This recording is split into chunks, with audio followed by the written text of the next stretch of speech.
Good morning, South. Please stand for the Pledge of Allegiance with the winners of the Bell Advanced Vertical Robotics Competition. I pledge allegiance to the flag of the United States of America and to the republic for which it stands, one nation, under God, indivisible, with liberty and justice for all.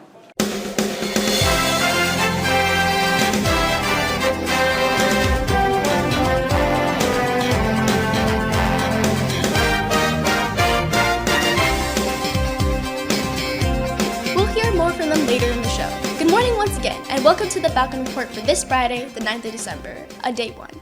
I'm Maria Kim. And I'm Chloe DeJong. South Hall was full of music this Tuesday with senior high concert action. Isabella Dombrowski was on the scene. The senior high concerts are just underway. Starting it all off, Mrs. Rita Defano's 9 through 10th grade chorus marched onto the bleachers, performing holiday jingles from Like It's Christmas and nostalgic lines from Running Up That Hill. The chorus ended with My Favorite Things and rhythmic lyrics in It Don't Mean a Thing. Next up was the senior high orchestra, starting it all off with classical melodies of Amadeus and electrifying beats of It Don't Mean a Thing. Their selection closed with the themes resembling the Alaskan Husky race Iditarod and Pirates of the Caribbean.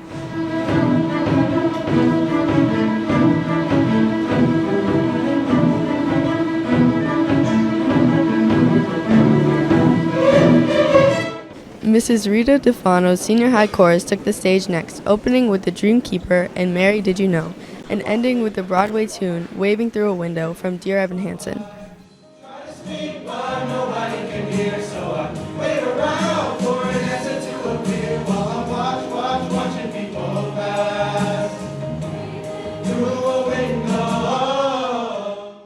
Mr. Daniel Cregan's band ended off the concert, starting with Rocky Patterns of Pirates of the Caribbean, At World's End, and Trooping Measures of the Alamo March. The band closed with nostalgic themes from Frozen 2.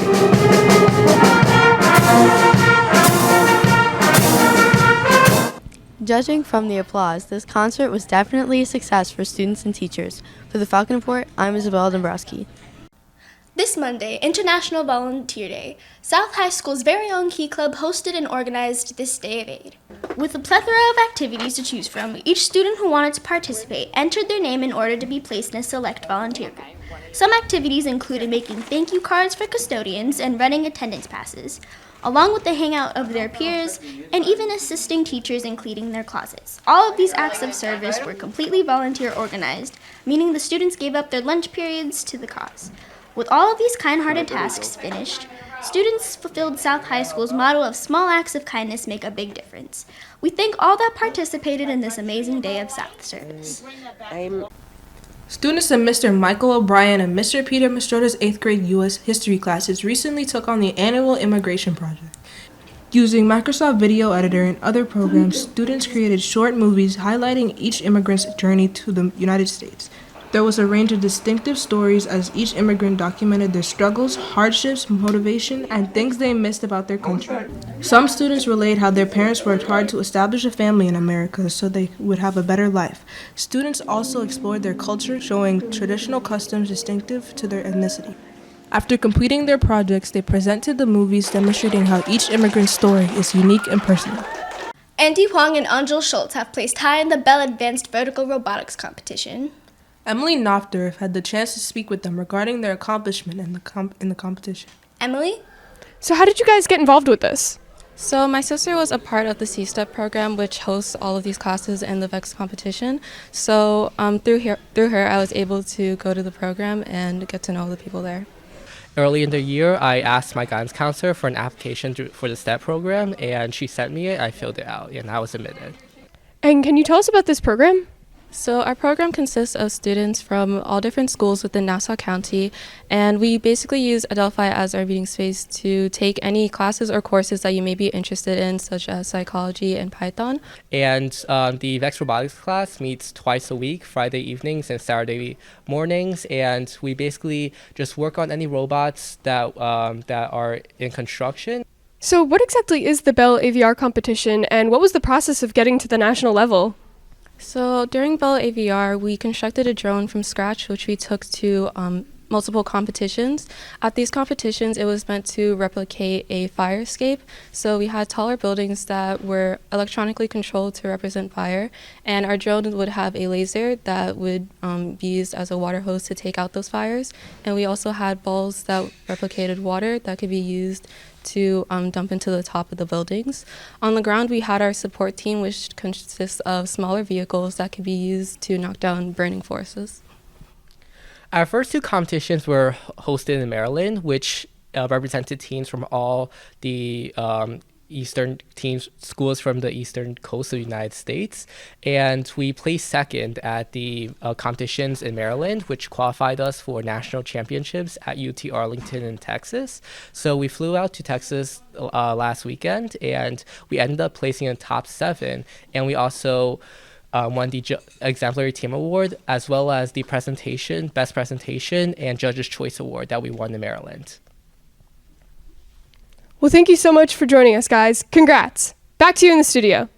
When the Falcon Report returns, we'll talk more about the PTSA breakfast. But first, bird's eye view of the concert practices. The Falcon Report will be right back.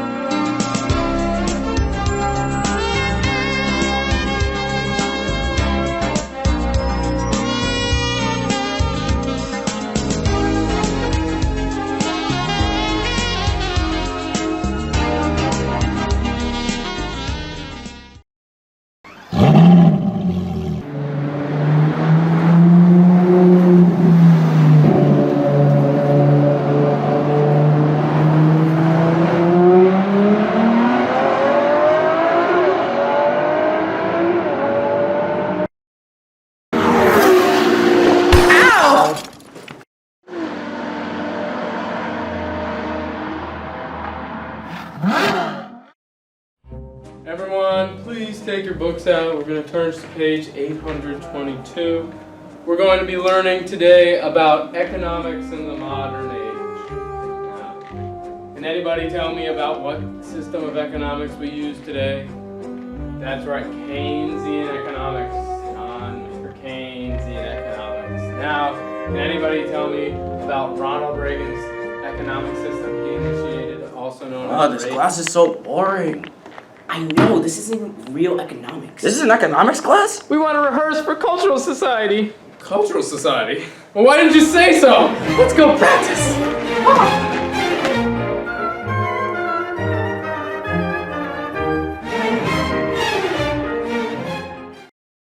Recently, teachers and faculty were treated to breakfast. Amina Radoncic has the details. Last Friday morning, South's hardworking faculty joined together to celebrate their autumn achievements. The breakfast, hosted by the PTSA, kicked off at 7 a.m., with South teachers and staff arriving just in time for the festivities to begin. The dedicated Parent-Teacher-Student Association spent the night before the breakfast diligently preparing the venue for the esteemed guests. As South faculty members entered the teachers' lounge, they were met with a hearty variety of prepackaged and homemade foods. After attendees broke bread together, they headed off happily to their first period positions, satisfied with the morning's events. It's clear that the PTSA's hard work and dedication once again paid off. For the Falcon Report, I'm Amina Radoncic. Chloe, it's December. Isn't it supposed to have snowed by now? Well, winter doesn't start until a few weeks, so my guess is no. But let's ask Dana Jarvis to make sure. Dana? Sorry guys, it looks like we won't see the first snowfall just yet. Today we'll see partly cloudy skies with a high of 47 degrees. Tomorrow will pan out to be cloudy with temperatures in the mid-40s and light precipitation. Sunday we'll have some early December chills with more clouds and a chance of rain in the afternoon. Although the forecast looks gloomy, school spirit has only just begun to ramp up for the holidays. Back to you. The boys' basketball team has been playing a competitive season. With all the latest updates, we bring in Alina Trzynski. Alina? Thanks, guys. South's season opener was against their biggest rivals, Valley Stream North.